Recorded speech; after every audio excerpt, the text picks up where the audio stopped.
Hello, my name is Matt. Welcome to Unbearable 73.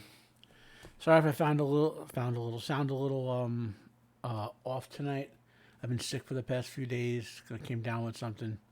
Uh, I want to get my review for House of the Dragon episode 1 out there. So let's talk about it, okay? Now up front, I'll give you my misgivings with this, okay? First things first, right? It has nothing to do with wokeness or anything else. My primary misgiving is that Martin is not likely to ever complete the Song of Ice and Fire book series. He has 2, possibly 3 more books to write in the main series, and there's a sequel to this. This is based on a book called Fire and Blood, or Blood and Fire. I forget which one offhand right now. My brain's out of it, and the sequel, that's the other way. So if this is Blood and Fire, then Fire and Blood is the sequel, and that's another book he has to write. And he's not going to write that until he writes The Winds of Winter, which is the next book in the Song of Ice and Fire part of it, right? So I can't get myself enthused about any Martin product until I get the book that I want. Okay, I'm saying he's a horrible writer. I'm not saying any of that nonsense. I'm just saying I draw my line in the sand as far as the willingness to support him economically if he's not producing content I want. That being said, this show is not from him directly; it's from HBO. So, so it's not. I'm not directly funding Martin not writing. Right? So, where did House of the Dragon come from? As I mentioned, I alluded to this a while back, but in more detail. A few years back, Martin was working with his 2 chief aides and the lore masters for Westeros, or the Song of Ice and Fire universe, Elio M. Garcia Jr. and Linda Antonsen, to produce a work that he compared to the Silmarillion.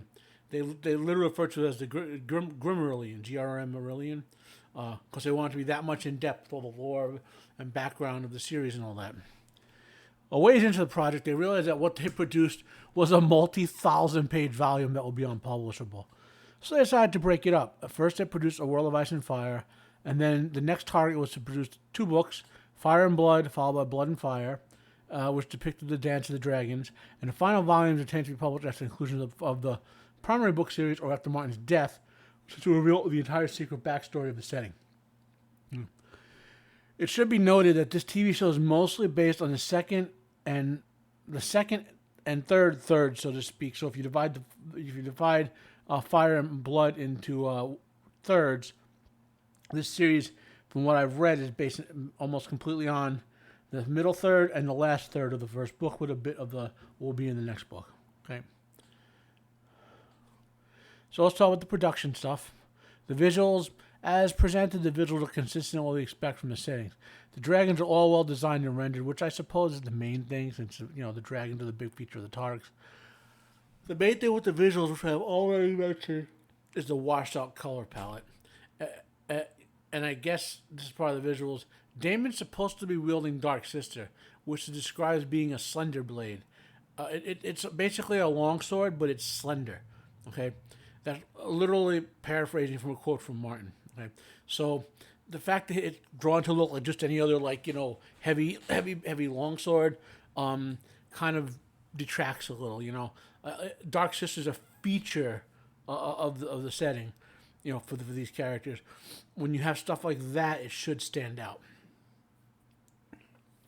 And honestly, that's the same mistake they made when they finally showed Arthur Dayne in Game of Thrones.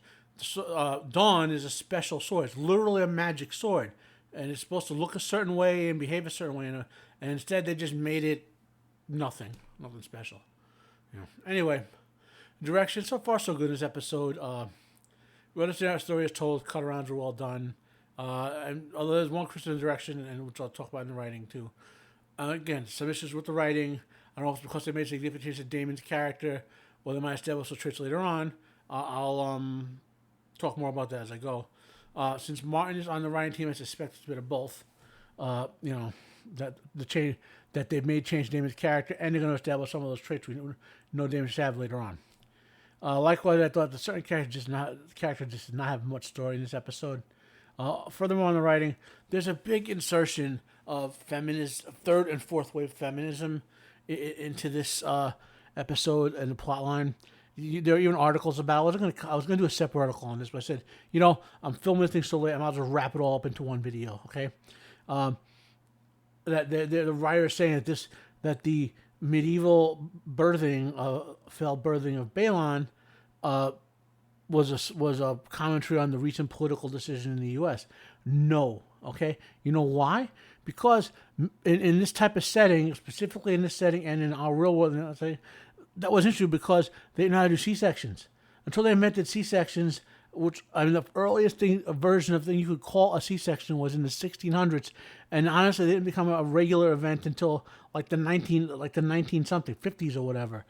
Surgery prior to, I'm not going to go crazy about this, but the basically surgeons wanted to make money. Okay, and the problem was the way surgery was set up, the patients were dying or getting sick and weren't coming for necessary surgeries, so they formed Blue Cross or the ancestor of one of those organizations to have hospitals format around the needs of the surgeons, which is what hospitals designed around ORs, to be honest, and to have standard. And when they began doing that, they began standardizing all surgical care.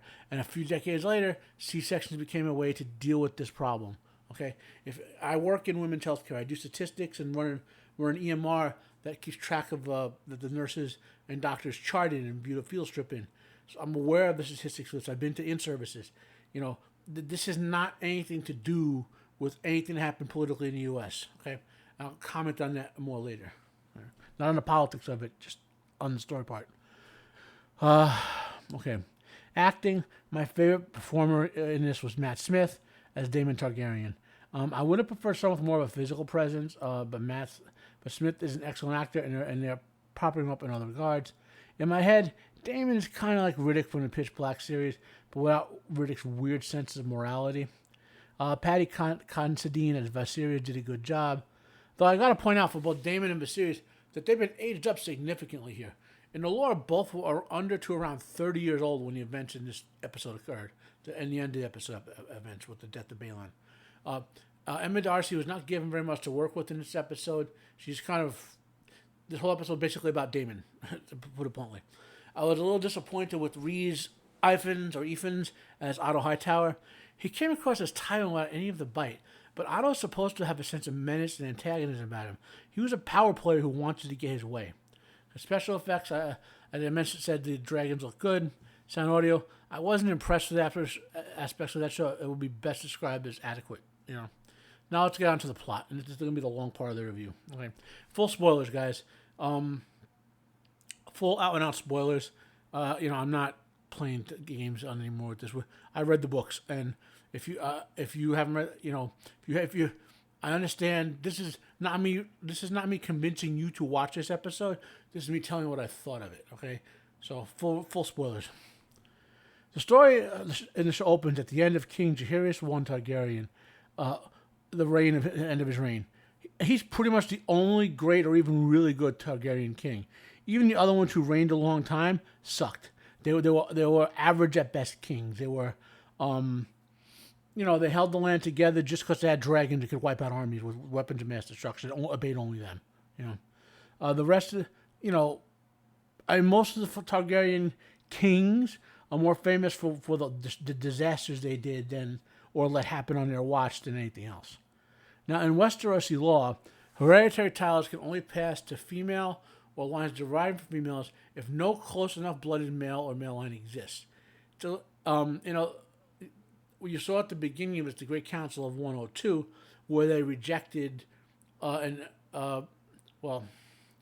was a later Great Council at the end of all this, where they specifically barred females from ever being able to be the king. Okay? But that's a different thing. We'll get there. In the opening info dump, Jaehaerys was getting pretty old, and due to war and death, he had no viable heirs.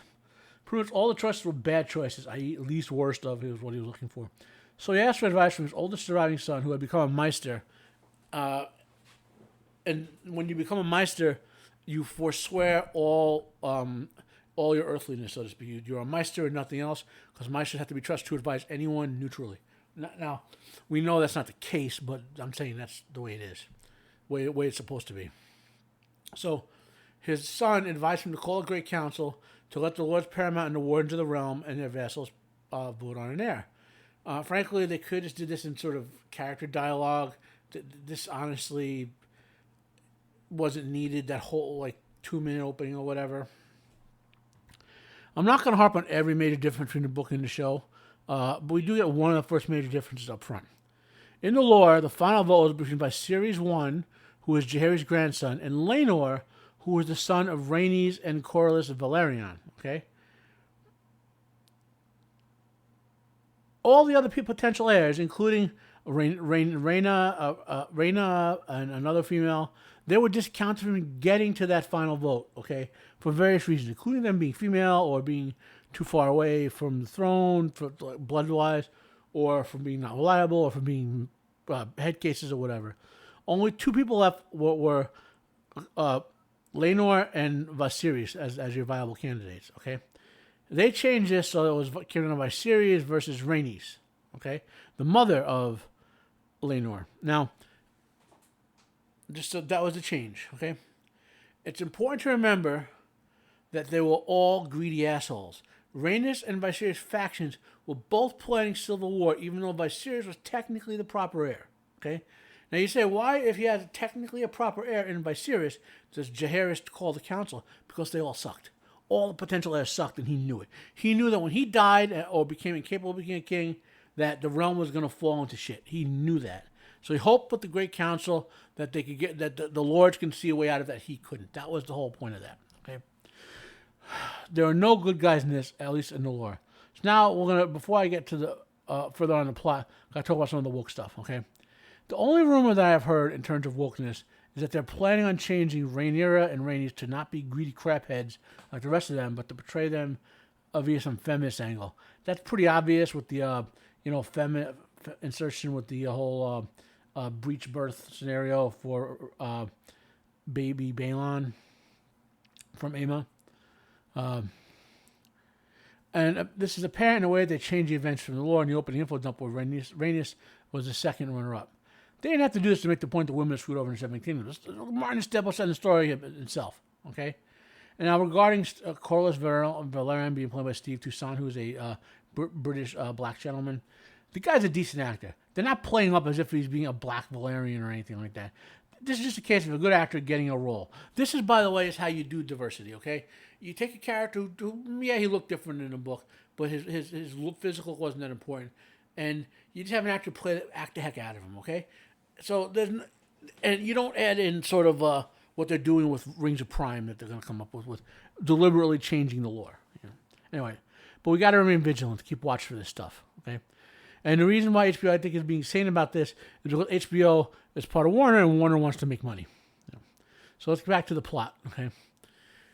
The storyline for this episode was straightforward. After the Great Council of 102 AC, which is after the conquest, we fast forward to the reign of Viserys I.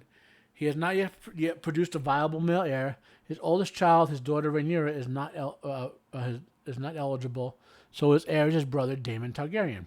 The king's wife is about to give birth to another child who turns out to be a male, but only lives one day. The king's wife dies in childbirth as well. That's Lady Aemma. Daemon mourns his nephew's death in his own way, which Viserys interprets as offensive. Now, the biggest change, and honestly, I don't know if it's a bit change or if it's just bad writing, is they seem to be making Daemon Targaryen into a more purely villainous character rather than just as screwed up and complex as the rest of them. And for example, in the lore, Daemon was loyal to his brother. Is that not the case in the show, or is it just a small council taking advantage of Viserys being weak-willed and Daemon not attending small council using basically, since Daemon doesn't attend a small council, they just undercut him with Viserys, okay? But Daemon always had Viserys back, okay? That was one of his things. He wanted to be named the heir because in case there was no, he wanted to establish he would be the next in line. Again, there were factions involved here. But he was saying, okay, you're my brother. If that baby boy had been born, Daemon would have backed that baby boy. That was Daemon's character. He was loyal. Okay, loyalty is a big thing to Daemon. Now, another thing in the lore, Daemon was considered a very effective commander of the Gold Cloaks for 2 years. Okay, you don't get the impression he was a commander for 2 years in this show. He made the city safer And granted, in part because he was utterly ruthless in terms of executing criminals, as is for most of any crime, which you saw in the episode. The show makes him out to have some sort of short reign of the Gold Cloaks and be a cruel and sadistic commander. That was not the case in the lore. So, I think they're deliberately making him more villainous. Okay, like a complex villain, but villainous. Okay. That all being said, I wrote Matt Damon because Matt Smith is playing Daemon Targaryen, but it's Matt Smith. That'll be if Matt Smith played it well. At times, he reminded me of a refined version of the Kurgan from Highlander. Right? Kurgan with a sense of morals. That's not quite how you want to have the role of Daemon be. Like I said, it reminds me more of Riddick without Riddick's weird sense of morality. But anyway, so that's the general thoughts on the episode. So my final thoughts. One noticeable background change, if how many people caught this, was the presence of an actual heart tree in King's Landing. In the lore, the Andals burned or cut down most of the weirwood in the south, such that there was a notable exception of the any heart tree in the south, excepting those in the Isle of Faces. So, weirwood is this very extremely dense wood that's super strong. It's resistant to burning, even though you could burn it, and so forth. And it's holy to the religion. Not in the sense you can never use it because you do build stuff from it, but in the sense that it's reverent. You honor the heart. You don't abuse the weirwoods. And certain in a heart tree grove, one heart tree sort of grows bigger and has a face in it. Well, and the lore is either that was carved by thousands of years ago by the old worshippers of the old gods or the children of the forest, or the face just grows in, and we kind of know that they're used to communicating things like that. I don't want to go into the whole point. The point of the big change here is that there's an actual heart tree in King's Landing. Okay, so I was doing some reading on this. It appears this change was deliberate, meaning not that they didn't know what they were doing. They put this in on purpose. Okay, and it's going to be used as a plot point during the series. I enjoyed the episode despite the third and fourth wave feminist insertions, which were totally unnecessary. Not everything needs to be a friggin' allegory. Sometimes a fantasy is just a fantasy. I especially enjoy Matt Smith playing Daemon Targaryen, even though I don't think he has the physical charisma that's needed for the role, but they supported well in terms of costume and camera angles. So I give this episode a 7 out of 10. Comment down below if you have any questions for me about this video. Please share your thoughts. Share this video if you liked it. Like if you like. Dislike if you dislike. Subscribe if you want to hear more from me. My name is Matt. I'm a very sick Matt. I apologize for talking funny or, maybe, not being able to focus as well during this review. Anyway, like if you like. This has been Unbearable 73. Have a nice day, and I am out of here.